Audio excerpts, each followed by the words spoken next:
So we are continuing to go through the book of Ecclesiastes, and I'll be honest. I'm obviously, I don't want to have Easter Sunday where we're still going through Ecclesiastes. That's kind of a tough one to do on Easter Sunday. So obviously, my plan all along has been to end as we get close to Easter, and we're going to be able to do that.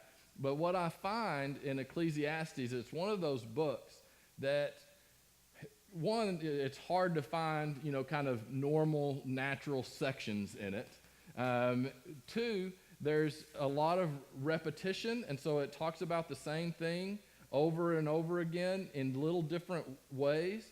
But then, even as it's talking about some of the same and similar stuff, there will be new kind of thoughts that it brings out. And so it's really hard. Like, part of me wants to go every chapter, and do that. But that's not my style, because I think sometimes you can get bogged down in any book. But so we're not doing that. But I couldn't skip too far ahead. So we got through most of chapter 5 last week. Today we're going to be in chapter 7, and I think.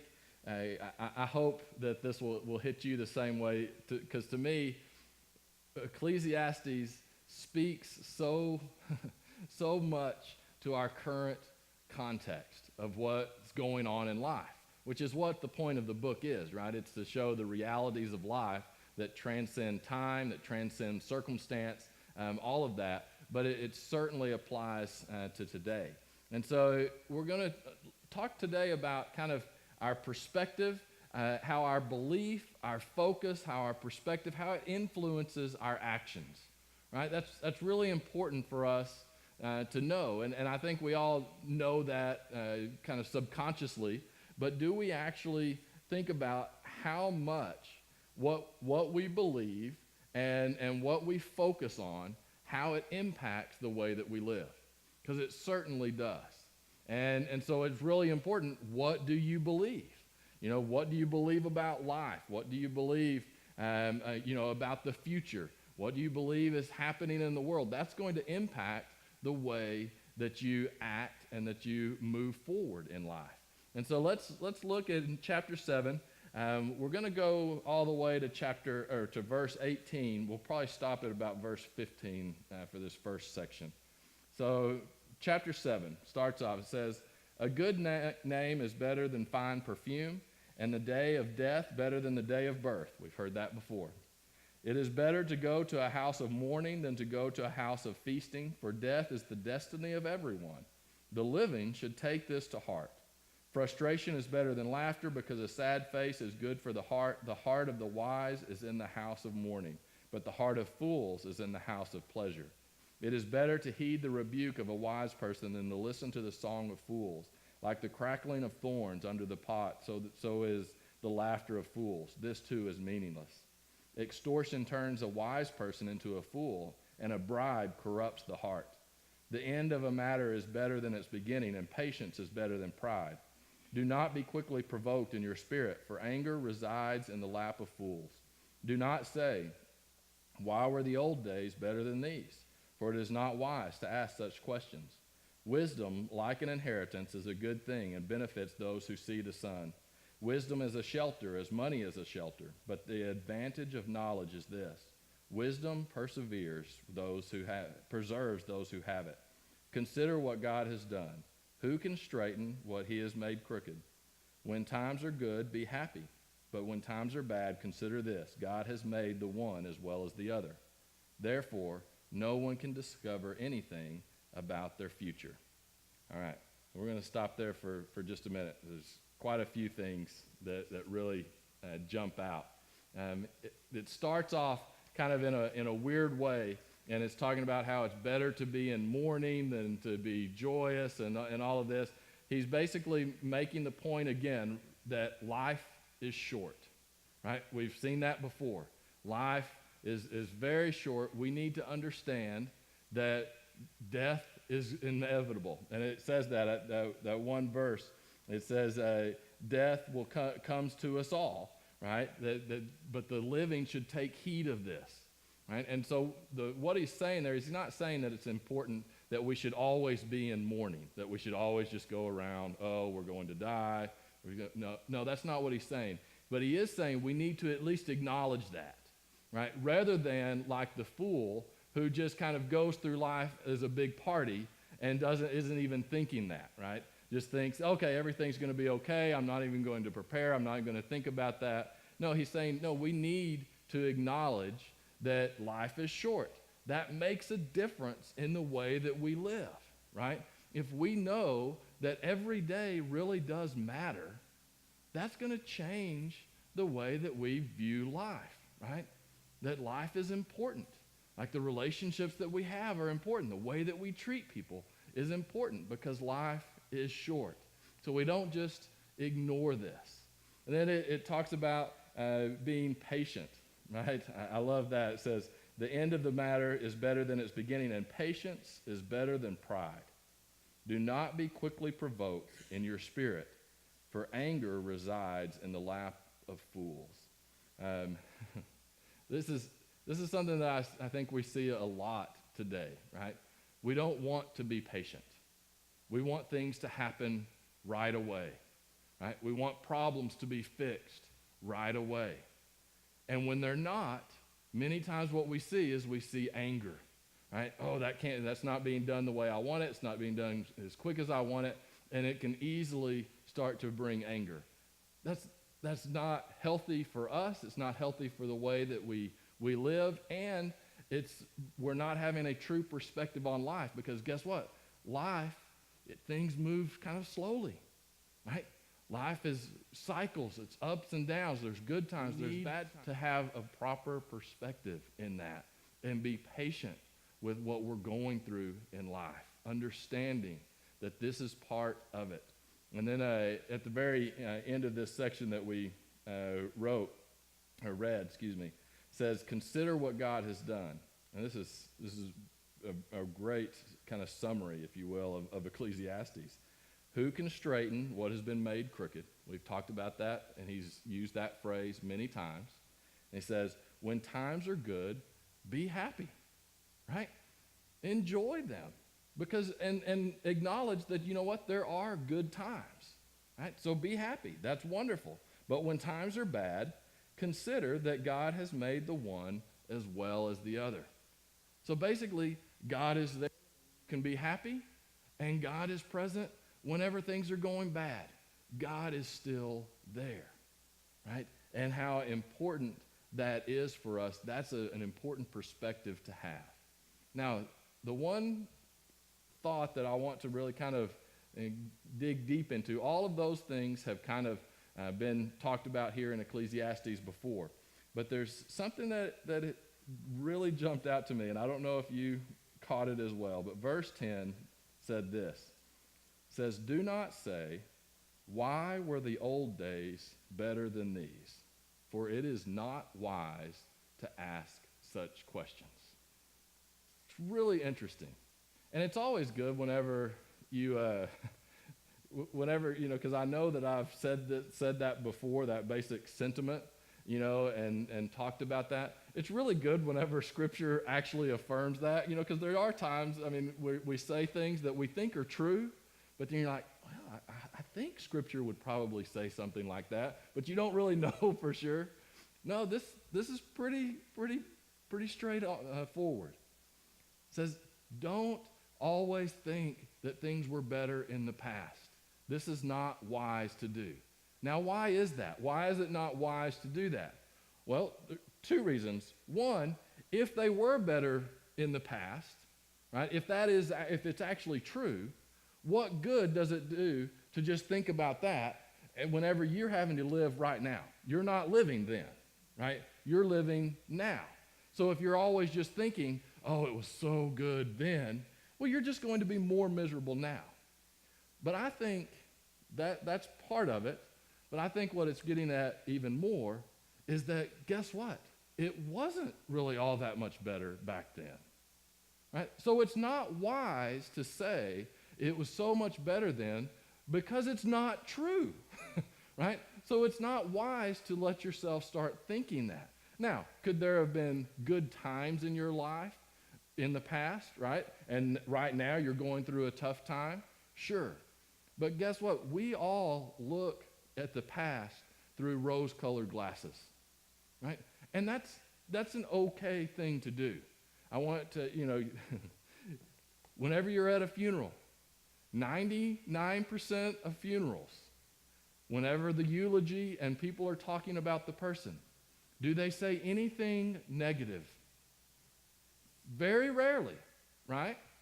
Guess what? Everyone who has died, there's people who could say negative things about them, right? But they don't, because that's not obviously not the time or the place, but whenever we look back, we tend to start overlooking those things, right? Whenever I look back at my children and raising my children when they were really little, right? It makes me smile. I'm like, oh, that was wonderful, and I miss that. I remember how sweet they were when they took their first step. I don't remember immediately waking up at night or changing all those diapers or all of that stuff that really is kind of miserable, right? Because we look back and we understand, hey, that was part of it, and we say that was okay. We overcame that and we enjoyed it. But we understand, we have better perspective when we're looking back. And the danger that is being talked about here is if we get into that mode of always thinking, oh, it was so much better then, we're always going to be miserable now. And I want you to think, whenever I say that, of someone who is always saying, oh, things were so much better in the past, what pops into your mind? For me, the first thing that pops into my mind is the group of older men at the Dairy Queen drinking coffee, right? And they're talking about when they were growing up or the way that it was, and then they're talking about, oh, things are so much different now. And guess what? They are. Especially if you talk to someone of the older generation, kind of 80s and above, man, life has changed dramatically for them between technology and all of that. And so, you hear it there, right? I also hear it so often in church. This is one thing that, I think it really hurts us within the church, is because we look back and we think, oh, man, I remember when it was so much better, when so many more people came to church, or, our country was more Christian, or whatever it may be, right? But it's easy to get into that negative frame of mind and always seeing things that happened in the past as better. And that's not good, because a lot of times it either paralyzes us or it gets us to try to get things back to the way that they were, right? And that's not always healthy either. One thing that I typically don't think of whenever I think of the typical person who would say, oh, it was so much better in the past, I don't think of that being someone who's younger. But that's actually something that we're seeing more and more of today. And this is at the risk, I know this is political, but I think it does apply.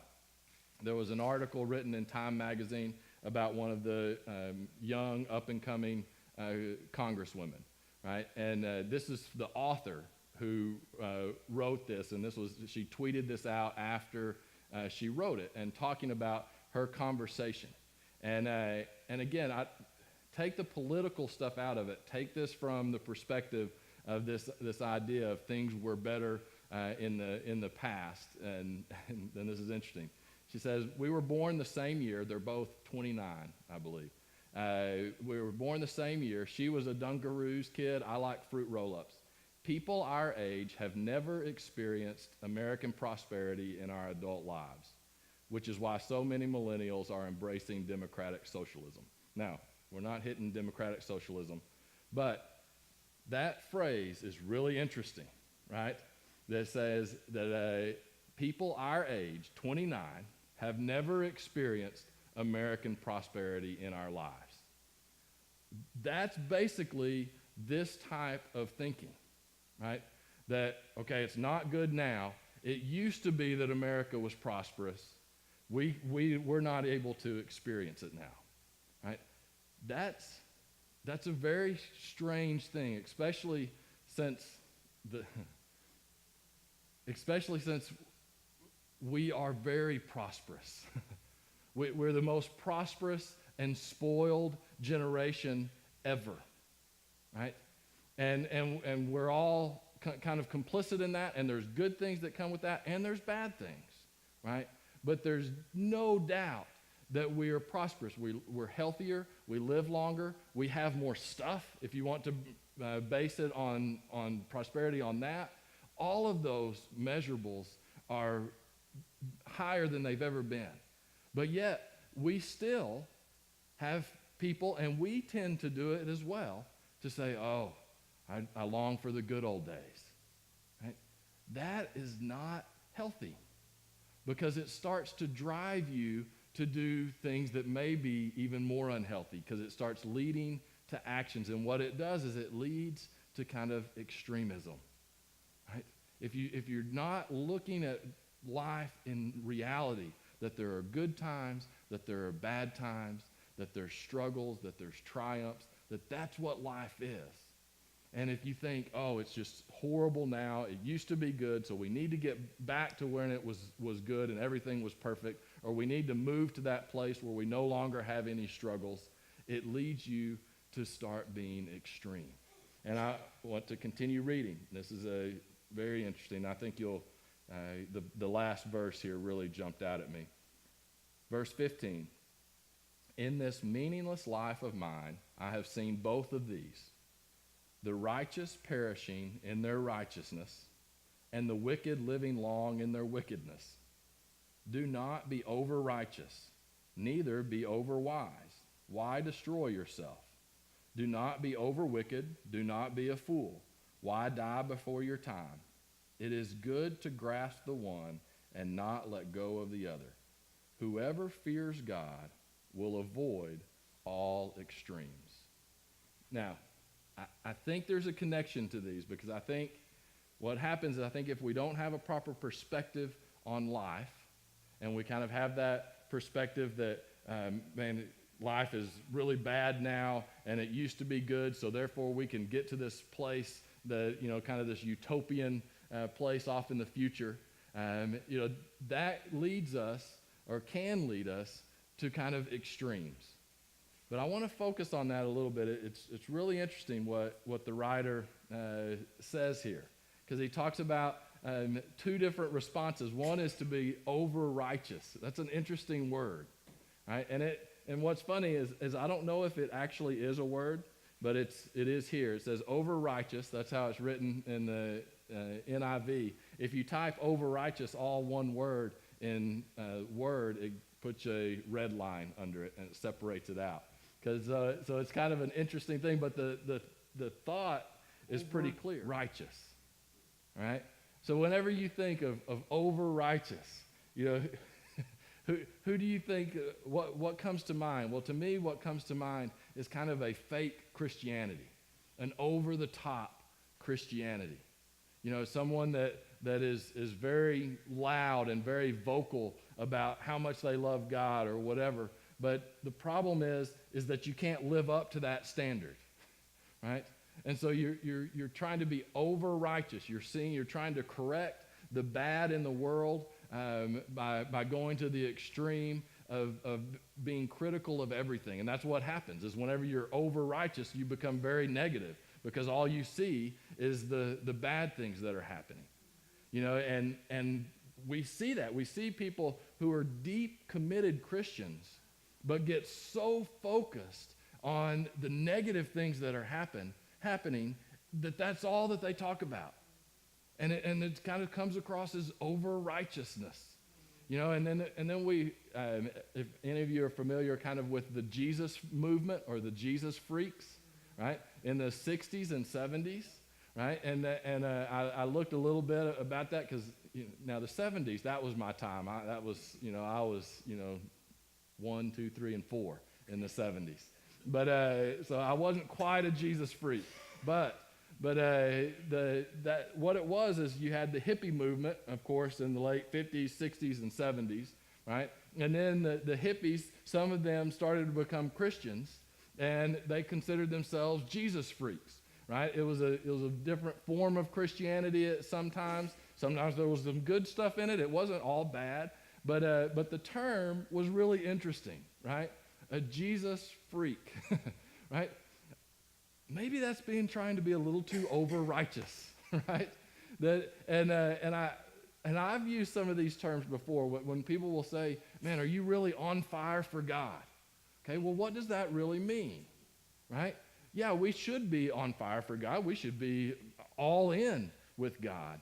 But is it coming out? Are we becoming so extreme that we're not able to engage with the reality of life, right? That we become so far to trying to be this perfect picture of a Christian that we're not able to engage in the messiness of life. We need to figure out how to do that. We need to be able to engage in the messiness of life, the unpredictability, the sinfulness of life, that we need to be able to enter into that mess and to be a light in that, right? And so we don't want to become so extreme that we just avoid it, right? We obviously don't want to become so extreme. The other example that he gives is being wicked, right? That you go all the way that direction. But it's very interesting that he specifically writes, whoever fears God will avoid all extremes. That's something we really need to take to heart. Because right now we're being pushed by nearly in all circumstances, we're being pushed to be extreme, right? And there's a lot of reasons for this, and we actually have kind of talked about this on Sunday nights as well, whenever we're talking about being happy, trying to find happiness. Being extreme is not a way to find happiness. Because what being extreme does is it pushes you to one side, and then you see anyone who is not extreme as kind of the enemy, right? We see this politics, it's very clear right now, right? I mean, people who are really engaged in politics, they are either pro-Trump no matter what, or they're anti-Trump no matter what, right? And I mean, it is extreme on both sides. Right? And then there's a lot of people kind of in the middle, and they get trampled by both sides depending on what happens. It's a weird thing. You see how unhealthy extremism is. But we engage in extremism in a lot of different ways. We see it in church life. This is why denominational wars, and finally we're kind of moving past that. But that was a big thing, right? Denominations, you drew a circle around your denomination and you defended it against everyone else. If you go back to whenever the Catholic Church and you had the Protestant Reformation, man, talk about extremes. People either went, you're all the way Catholic or you're all the way Protestant, and we'll burn you at the stake if you're not, right? I mean, that's crazy stuff. I mean, that's extreme. Look at the behavior that it brings whenever you become extreme. Right? And I think that's a really good kind of thought about the Protestant Catholic wars and things like that happened. They believed that it was not good to murder, right? They believed the basic morality of the Bible.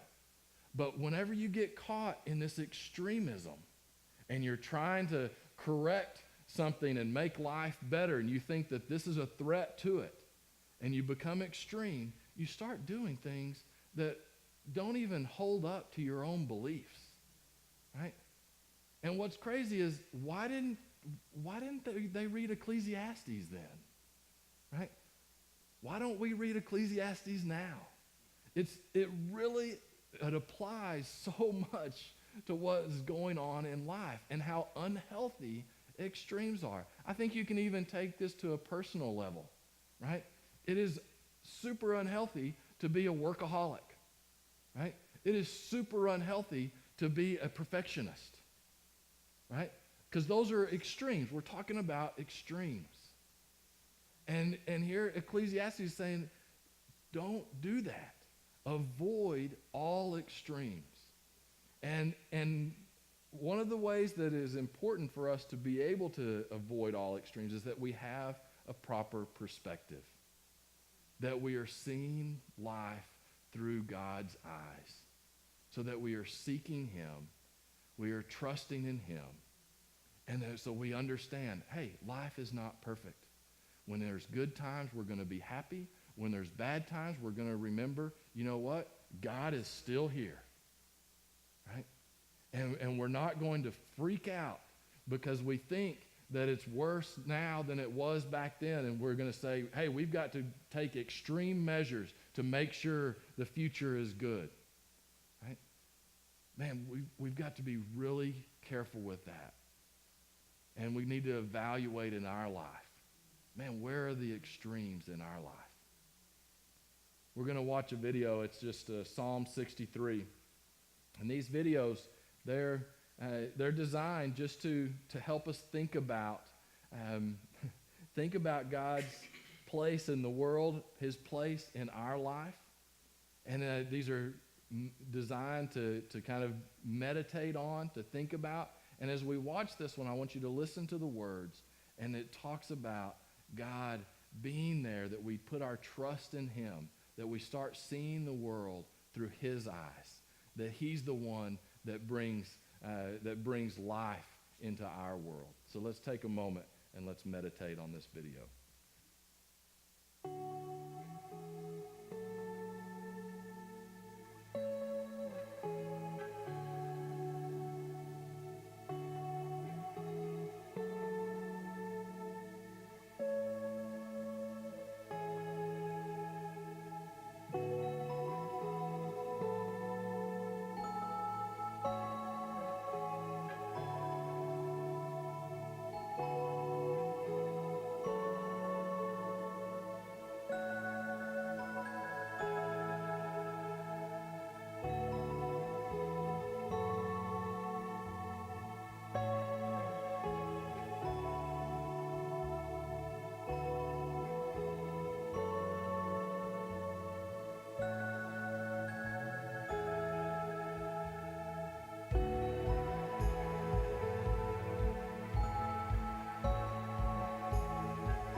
Just a simple psalm. Talks about being in the parched land, that God is there. Talks about being in the sanctuary where we experience his praise. We experience his presence, and then we praise him with our lips. Listen, we've got to get to the point where that is our focus, is who he is and who we are in him. That we don't focus on the world around us. Right? Because when we put our focus on the world around us, pretty soon we're going to be saying, man, it sure was better back then. Right? And that's going to lead us to do extreme things. We need to put our focus and our relationship in him, and that we should thirst for him and then find our perspective and our passion and our relationship with God. And it'll change the way we engage with the world around us. And rather than the world dictating to us what is good and what is right, we will find that in God. And we will know that, hey, there's going to be bumps along the way. There's going to be good times, and we're going to be times. And when there's bad times, we're going to celebrate because we know God is still there.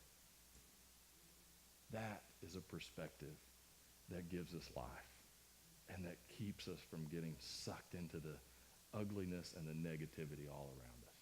Let's go to him in prayer.